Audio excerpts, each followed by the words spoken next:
Everyone, welcome back to the channel. This is part 7 of your chapter number 2, Rise of Nationalism in India. So our today's topic is how participants saw the movement. So which movement are we talking about? So we were discussing about the civil disobedience movement. तो अगर आपने previous videos नहीं देखी तो पहले आप वो video देखें, उसके बाद इस वीडियो को स्टार्ट करें. Yes, let us now look at the different social groups that participated in the civil disobedience movement. तो बहुत से जो अलग अलग social groups थे जिन्होंने participate करा इस movement में, उनके बारे में जानते हैं. Why did they join the movement? उन्होंने भी movement को क्यों join करा, क्या purpose था उनका, what were their ideas, उनके अपने क्या ideas थे, what did Swaraj mean to them, उनके लिए स्वराज का मतलब क्या था, देखते हैं. So in the countryside, rich peasant communities like the Patidars of Gujarat and the Jats of Uttar Pradesh were active in the movement. तो अगर हम गाँव की बात करें, विलेज की बात करें, तो वहाँ पे जो अमीर आप कह सकते हो रिच किसान थे, कम्युनिटीज़ थी, उन लोगों ने बहुत अच्छे से पार्टिसिपेट करा. तो वो रिच कम्युनिटीज़ कौन थी? पाटीदार गुजरात के और उत्तर प्रदेश के Jats. Being producer of commercial crop, they were very hard hit by the trade depression and falling prices.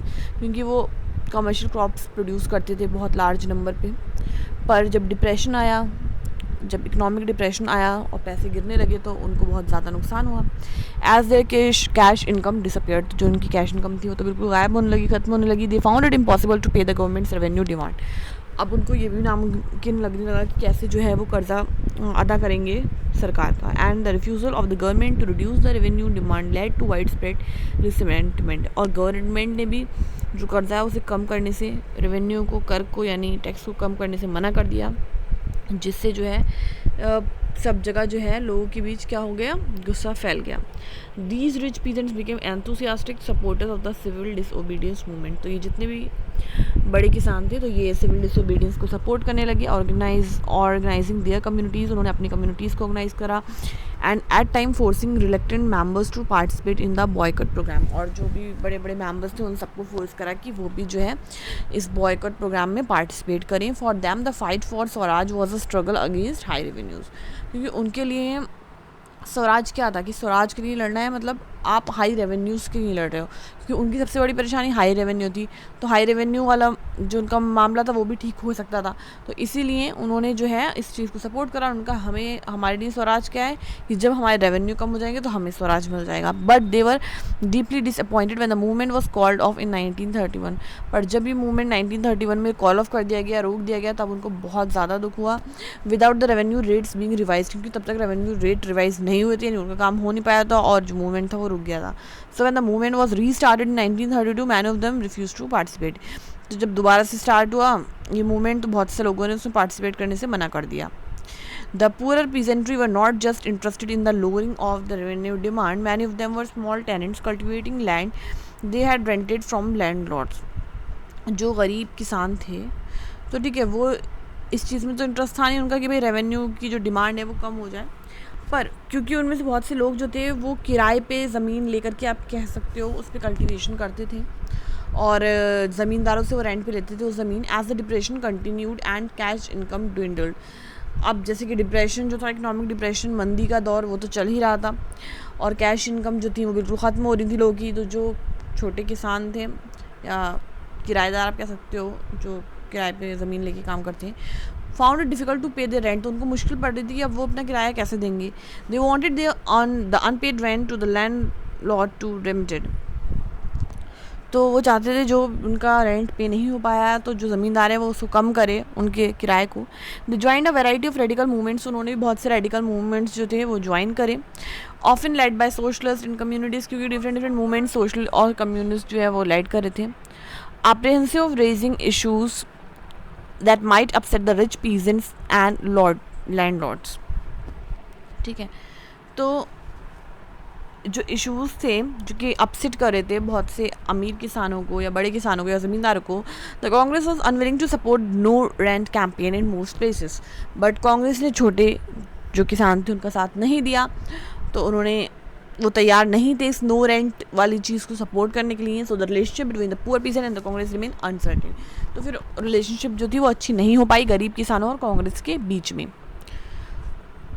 What about the business class. अब जो बिजनेस क्लास था उनके लिए स्वराज का मतलब क्या था, या उन्होंने सिविल डिसोबीडियंस मूवमेंट क्यों ज्वाइन किया. So how did they relate to the civil disobedience movement? During the First World War, Indian merchants and industrialists had made huge profit and became powerful. First World War में क्या हुआ था कि जो India के merchants थे, व्यापारी थे, और जो आप कह सकते हो उद्योगपति थे, इंडस्ट्रियलिस्ट थे, उन्होंने बहुत ज़्यादा प्रॉफिट बनाया था और बहुत पावरफुल बन गए थे वो. Keen on expanding their business, और उन्होंने अपने बिजनेस को काफ़ी एक्सपैंड करा. They now reacted against colonial policies, तो उन्होंने जो कॉलोनियल पॉलिसीज़ थी, ब्रिटिश पॉलिसीज़ थी, उनके अगेंस्ट जो है रिएक्ट करना स्टार्ट कर दिया, क्योंकि वो जो ब्रिटिश पॉलिसीज़ थी वो उनको रोक रही थी, रेस्ट्रिक्ट कर रही थी बिजनेस एक्टिविटीज़ को, कि वो अच्छे से बिजनेस एक्टिविटीज़ नहीं कर पा रहे थे. तो they wanted protection against import of foreign goods, क्योंकि वो चाहते थे कि जो बाहर से गुड्स आ रहे हैं, इंपोर्ट हो रहे हैं, उनको रोका जाए, उनसे प्रोटेक्शन मिल सके. And a rupees sterling foreign exchange ratio that would discourage imports.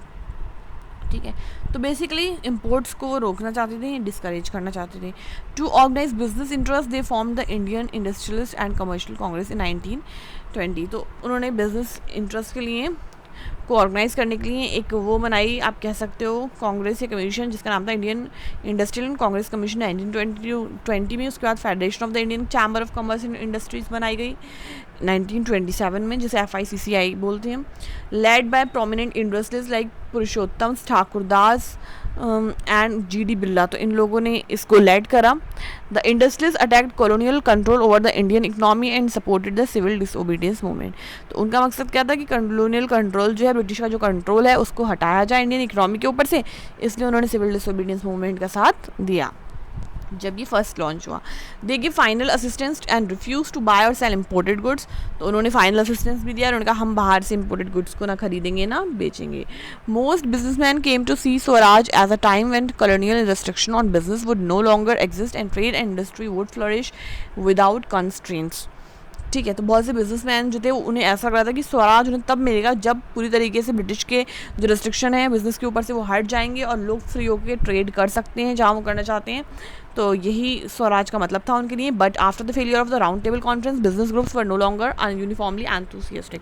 But जब राउंड टेबल कॉन्फ्रेंस जो हुई वो फेल हो गई, वहाँ पे उनकी बात नहीं बनी. जो बिजनेस ग्रुप थे अब वो उतनी उनके अंदर एनर्जी नहीं रही, वो इतने खुश नहीं थे, इतना अच्छे से उन्होंने एक्टिवली साथ नहीं दिया सिविल डिसोबीडियंस मूवमेंट का. They were apprehensive of the spread of militant activities and worried about prolong disruption of business. ठीक है, तो जो वो इस चीज़ से परेशान थे, मिलिटेंट एक्टिविटीज़ जो स्प्रेड हो रही थी, और वो इस चीज़ से भी वरी थे इस चीज़ के लिए कि भाई बहुत टाइम से जो है उनका बिजनेस जो है वो डिसरप्ट हो रहा है, as well as of the growing influence of socialism amongst the youngster members of the Congress. और जो कांग्रेस के यंग मेंबर हैं उनके बीच जो है सोशलिज्म का जो इन्फ्लुएंस है वो बढ़ रहा है. The industrial working class did not participate in the civil disobedience movement in large number except in the Nagpur reason.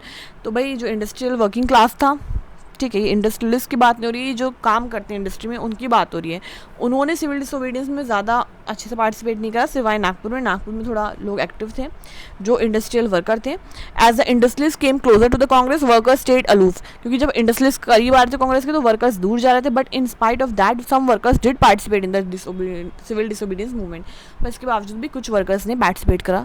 Selectively adopting some of the ideas of Gandhian programme, बहुत से जो आइडियाज़ थे उनको उन्होंने अडॉप्ट करा, like boycott of foreign goods, foreign good को boycott करा as part of their own movement against low wages and poor working condition. क्यों, उनका ये था कि भाई उनकी जो वेजेस हैं वो बढ़ाई जाए, उनकी वर्किंग कंडीशंस इंप्रूव करी जाए. There were strikes by railway workers in 1930 and dock workers in 1932. तो स्ट्राइक्स भी हुई, आप कह सकते हो. किसने स्ट्राइक करी, हड़ताल करी, जो रेलवे वर्कर्स थे उन्होंने 1930 में, और जो डॉक वर्कर्स थे उन्होंने 32 में. तो इन 1930 थाउजेंड ऑफ वर्कर्स इन छोटा नागपुर इन 10 माइंस वोर Gandhi cabs and participated in protest. तो ये 1930 की बात है जब छोटा नागपुर के जो वर्कर्स थे जो कि माइंस में काम करते थे खानों में, उन्होंने भी प्रोटेस्ट करा, रैलीज निकाली, कैंपेन्स करी, बॉयकॉट कैंपेन्स, और गांधी कैप को वियर करा. But the Congress was reluctant to include worker demands as part of the programme of struggle. तो कांग्रेस जो थी वो उनकी डिमांड को भी ज़्यादा अच्छे से नहीं ले रही थी या साथ नहीं दे पा रही थी, क्योंकि सबका साथ तो कोई भी नहीं दे सकता ना, सबका भला नहीं कर सकते, सारी चीज़ें पॉसिबल नहीं है. तो वर्कर्स के लिए कांग्रेस इतनी, आप कह सकते हो, सपोर्टिव नहीं लगी.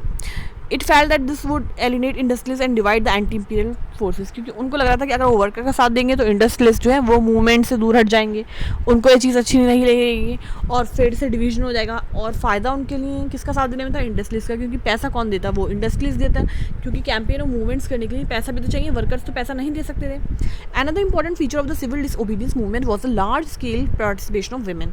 ठीक है, एक और फीचर था कि भाई वुमेन ने बहुत ज़्यादा पार्टिसिपेट करा इस मूवमेंट में। During Gandhi ji salt march thousands of women came out of their homes to listen to him, क्योंकि जब ये वाली चीज़ हुई तो बहुत सी जो वुमेन्स हैं वो अपने बाहर निकल के आई, उन्होंने गांधी जी की सारी बातों को सुना समझा। दे पार्टिसिपेटेड इन प्रोटेस्ट मार्च, जो प्रोटेस्ट मार्च हुई, धरना प्रदर्शन वगैरह, उन्होंने उसमें पार्टिसिपेट करा। मैन्युफैक्चर्ड सॉल्ट वाले काम में भी उन्होंने पार्टिसिपेट करा। And picketed foreign cloth and liquid shops, तो उन्होंने फॉरेन क्लोथ और लिक्विड शॉप्स को भी पिकेटेड करा, मतलब रोका या जलाया आप कह सकते हो। मैनी वेंट टू जेल, बहुत सी लेडीज़ जेल भी गई। In urban areas these women were from high cast families, तो अगर हम शहर की बात करें तो हाई कास्ट फैमिली की लेडीज़ जो थी वो बहुत ज़्यादा पार्टिसिपेट कर रही थी। रूरल एरियाज़ में they come from rich peasant house, और गरीब किसानों अगर हम विलेज की बात करें तो वहाँ जो अमीर किसान थे उनके यहाँ की लेडीज़ जो थी वो बहुत एक्टिव थी। Moved by Gandhi ji call they begin to see service to the nation as a secret duty of women, क्योंकि गांधी जी की वो एक बात पे सब कुछ करने को तैयार थी कि उनको लग रहा था कि वो अपनी देश की सेवा कर रही हैं और ये एक बहुत ही जो है अच्छा काम है अपने देश की सेवा करना। Yet this increase public role did not necessarily mean any radical change in the way of the position of the women was socialized, पर इससे कोई खास फर्क नहीं पड़ा वुमेन की पोजीशन पे। वुमेन की पोजीशन वही थी, सेकेंडरी आप कह सकते हो, या इतनी ज़्यादा एक्टिव नहीं थी, भले ही वुमेन खुद एक्टिव थी बट रोल में जो ज़्यादा फ़र्क है वो ज़्यादा हमें देखने को नहीं मिला। Gandhi was convinced that it was a duty of women to look after home and hurt.